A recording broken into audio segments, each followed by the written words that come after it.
سب مل کر محبت سے پڑھ لیجیے الصلاۃ والسلام علیک یا رسول اللہ وعلی آلک واصحابک یا حبیب اللہ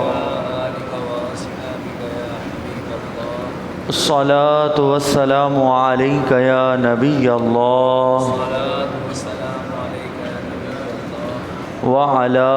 آلک واصحابک یا نور اللہ نویت سنت الاعتکاف قال اللہ تبارک و تعالی فی القرآن المجید والفرقان الحمید ایاک نعبد و ایاک نستعین صدق اللہ العظیم و صدق رسولہ النبی الکریم الامین ونحن علی ذلک لمن الشاہدین والشاکرین والحمد للہ رب العالمین۔ اللہ تبارک و تعالی نے اپنے لا ریب کلام کے اندر ارشاد فرمایا ایاک نعبد و ایاک نستعین، ہم تیری ہی عبادت کرتے ہیں اور تجھ سے ہی مدد چاہتے ہیں۔ عبادت کس لیے کی جاتی ہے اور کیوں کی جاتی ہے، اور رب کی عبادت بندہ کیوں کرتا ہے، آخر وجہ کیا ہے؟ یا ہم عبادت اس لیے کرتے ہیں کہ ہمارے مسائل حل ہو جائیں؟ ٹھیک ہے، مسائل حل ہونے کے لیے عبادت بھی ضروری ہے، لیکن یاد رکھ لیں ہم عبادت اس لیے کرتے ہیں کہ رب العالمین عبادت کے لائق ہے، اللہ تعالیٰ عبادت کے لائق ہے، اس لیے ہم عبادت کرتے ہیں۔ اور جو شخص اللہ کی عبادت کرے اور اللہ سے مدد چاہے تو اللہ تبارک و تعالی اس کے تمام مسائل کو حل فرما دیتا ہے، پھر ممکن جو نہ بھی ہو اس کے ممکن بنا دیتا ہے۔ حضرت ابراہیم ادہم رضی اللہ تعالی عنہ وقت کے بادشاہ ہیں، آپ کے دربار کے اندر ایک شخص آیا اور اس نے آ کر جو ہے بادشاہ کو یہ تلقین کی، یہ واعظ کیا، یہ نصیحت کی، کہا اے بادشاہ تو دنیا میں بادشاہ ہے اور یہ تیری اتنی بڑی سلطنت، اس کے بارے میں کل قیامت کے دن سوال جواب ہوگا۔ آج تیری بادشاہت ہے، آج تو دنیا کے اندر حکمرانی کر رہا ہے، لیکن کل اس کے بارے میں سوال جواب ہوگا۔ لیکن اعلیٰ و ادنا فرق کرنے کے لیے یہ سمجھ لے کہ کامیابی وہ ہے جو رب العالمین عطا فرمائے، کامیابی وہ ہے جو رب کے حکم سے انسان کے تابع، انسان کے ساتھ ساتھ اللہ کی تمام مخلوق اس کی تابعداری کرے۔ تو حضرت ابراہیم ادہم رضی اللہ تعالی عنہ نے اس شخص سے پوچھا تم چاہتے کیا ہو، کہنا کیا چاہتے ہو؟ حضرت ابراہیم ادہم رضی اللہ تعالی عنہ کی بارگاہ میں وہ شخص کہنے لگا کہ تم اس بادشاہ سے توبہ کر لو، یہ دنیا کی بادشاہ ہے، یہ بادشاہت تمہیں برباد کر دے گی، یہ دنیا کی چاہت تمہیں برباد کر دے گی، تم اللہ کے ذکر میں لگ جاؤ، اللہ تعالیٰ کی عبادت میں لگ جاؤ۔ آج دنیا والے تمہارے تابع ہیں، تمہارے وزیر ہیں، تمہارے نوکر ہیں، تمہارے کام کرنے والے ہیں، لیکن تم رب کو راضی کرو گے، رب کی عبادت کرو گے اور رب تعالیٰ سے مدد چاہو گے تو اللہ تبارک و تعالیٰ تمہیں وہ مقام عطا کرے گا کہ جس کا تم سوچ بھی نہیں سکتے ہو۔ اب بادشاہ کی سمجھ میں یہ بات آ گئی کہ واقعی یار اس نے بات صحیح کہی ہے، مجھے اس رب کی عبادت کرنی چاہیے جو اس دنیا کا بھی مالک ہے اور آخرت کا بھی مالک ہے، اور مجھے اسی سے مدد چاہنی چاہیے کہ جو دنیا میں بھی مدد کرتا ہے اور آخرت میں بھی مدد کرتا ہے۔ حضرت ابراہیم بن ادھم نے اپنی وزارت، اپنی بادشاہت چھوڑ دی اور چھوڑ کر اس نے یہ اعلان کر دیا کہ میں آج کے بعد بادشاہ نہیں ہوں۔ اب کچھ وزیر تھے، انہوں نے مشورہ دیا، انہوں نے کہا کہ تم یہ کام نہ کرو، یہ مزے والی کرسی ہے، اس دنیا میں مزے ہی مزے ہیں، اگر تم بادشاہت چھوڑ دو گے تو برباد ہو جاؤ گے، تو تم یہ بادشاہت نہ چھوڑو، تمہارے نوکر چاکر ہیں، بنگلے ہیں، بینک بیلنس ہے، تم عیاشی کی زندگی گزار رہے ہو، تم ایسا نہ کرو۔ اس نے کہا نہیں، مجھے جس رب نے پیدا کیا ہے میں اس رب کی اطاعت کروں گا،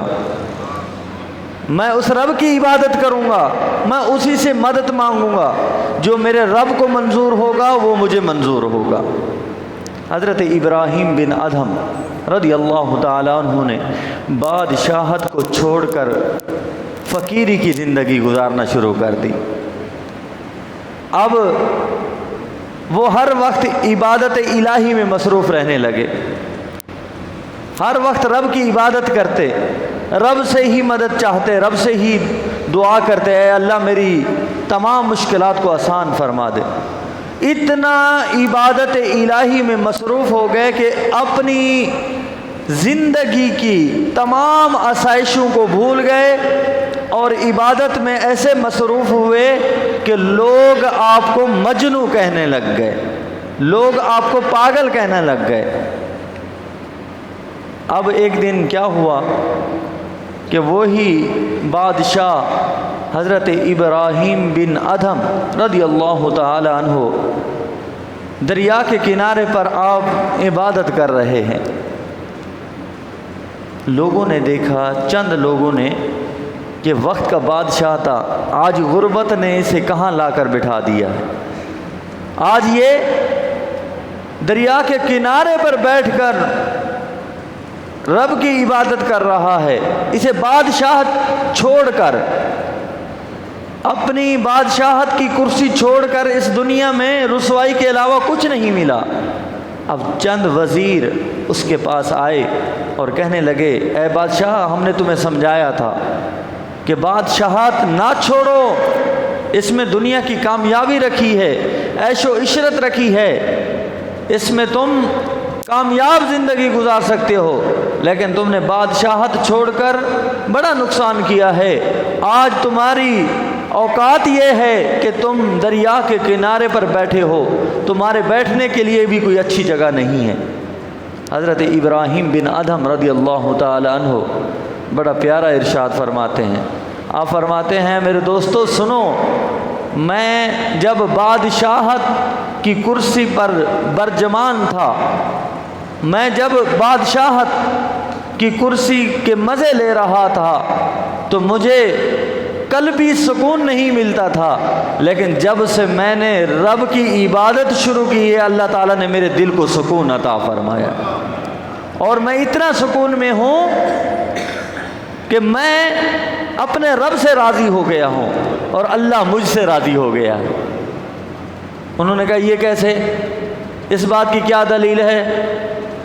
کہ تمہیں سکون مل گیا ہے اور تمہیں رب سے محبت ہو گئی ہے، رب کی عبادت کرتے ہو اور رب تجھ سے راضی ہو گیا ہے؟ اس نے کہا جب رب راضی ہوتا ہے ساری کائنات کے اندر جتنی بھی چیزیں ہیں وہ بندے کے تابع کر دیتا ہے، بندے کے تابع کر دیتا ہے اور حکم دیتا ہے میرے بندے کی خدمت کرو، جو میرا بندہ کہہ رہا ہے اس پر عمل کرو۔ ان وزیروں نے کہا اچھا پھر ایسا معاملہ ہے؟ اس نے کہا ہاں ایسا ہی معاملہ ہے۔ بول رہا ہے پھر کچھ کرامت تو دکھاؤ، کوئی بات بتاؤ کہ ہم بھی مانیں کہ ہاں تم نے بادشاہت چھوڑ کر تم نے اچھا کام کیا ہے۔ اب وہ بادشاہ کہنے لگا تم جو چاہو میں رب کے حکم سے انشاءاللہ تعالیٰ کرنے کے لیے تیار ہوں۔ ان وزیروں نے کہا، ان کے پاس ایک سوئی تھی، سوئی سمجھتے ہیں نا، وہ سوئی جو ہے انہوں نے وہ دریا میں پھینک دی۔ برابر میں دریا بہہ رہا تھا، آپ کنارے پر تشریف فرما تھے، وہ سوئی انہوں نے سمندر میں پھینک دی۔ اب جیسے ہی وہ سمندر میں پھینکی، انہوں نے مطالبہ کیا، اے ابراہیم بن ادھم تم ایسا کرو کہ اللہ کی مخلوق، یہ دریا کے اندر جو مچھلیاں ہیں ان میں سے کسی ایک مچھلی کو کہو جو ہم نے سوئی سمندر کے اندر پھینکی ہے وہ بار لا کر دے۔ اب یہ کتنی بڑی بات ہے، سوچنے والی بات ہے، محبت والی بات ہے۔ جس کا رب پر ایمان ہو جائے، جو رب کی عبادت کرنے لگ جائے اور رب سے مانگنے لگ جائے، اے اللہ ہم تیری ہی عبادت کرتے ہیں اور تجھ سے ہی مدد چاہتے ہیں، جو اس کلمے پر قائم ہو جائے، خدا کی قسم اللہ تعالیٰ ہر چیز کو جھکا دیتا ہے۔ اب معاملہ کیا ہوا، سوئی پھینک دی گئی۔ اب حضرت ابراہیم بن ادھم رضی اللہ تعالی عنہ کی بارگاہ میں عرض کی کہ تم مچھلی کو کہو وہ سوئی جو ہے وہ باہر نکال دے۔ حضرت ابراہیم بن ادھم رضی اللہ تعالی عنہ نے مچھلیوں کو حکم دیا کہ اس کی سوئی کو باہر پھینک دیا جائے۔ خدا کی قسم آپ کا کہنا تھا دریا کے اندر کنارے پر جتنی مچھلیاں موجود تھی، ہر مچھلی اپنے منہ میں سونے کی سوئی لے کر باہر آ گئی، سونے کی سوئی لے کر باہر آ گئی۔ جب سونے کی سوئیاں باہر لے کر آئی تو حضرت ابراہیم بن ادھم غصے ہوئے اور فرمایا میں نے تمہیں اس کی سوئی کہا تھا، میں نے سونے کی سوئی نہیں کہا تھا، یہ تم نے کیا کر دیا؟ جاؤ واپس پلٹ جاؤ، جو اس نے سوئی دریا کے اندر پھینکی ہے وہی سوئی مجھے چاہیے۔ ساری مچھلیاں واپس لوٹ گئی اور ایک مچھلی واپس آئی اور جو انہوں نے سوئی پھینکی تھی اللہ کے حکم سے وہ باہر لے کر آ گئی۔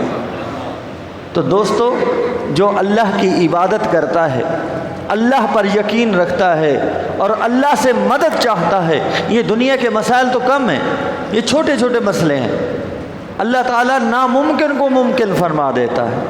پھر دیکھو نا کیسے اللہ تعالیٰ کے حکم سے وہ مچھلیاں سونے کی سوئیاں لے کر باہر آ گئی۔ یہ کم کمال ہے، یہ اللہ تعالیٰ کی ذات پر یقین، بھروسہ،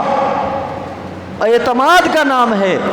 جو شخص ایسا کرتا ہے، اللہ کی عبادت میں لگ جاتا ہے اور اللہ سے ہی مانگتا ہے تو اللہ تعالیٰ اس کی بھرپور مدد فرماتا ہے۔ اللہ تبارک و تعالیٰ ہمیں عمل کی توفیق عطا فرمائے، اللہ تعالیٰ ہمیں خوب عبادت کرنے کی توفیق عطا فرمائے، اللہ تبارک و تعالیٰ اپنے سوا کسی کا بھی محتاج نہ فرمائے،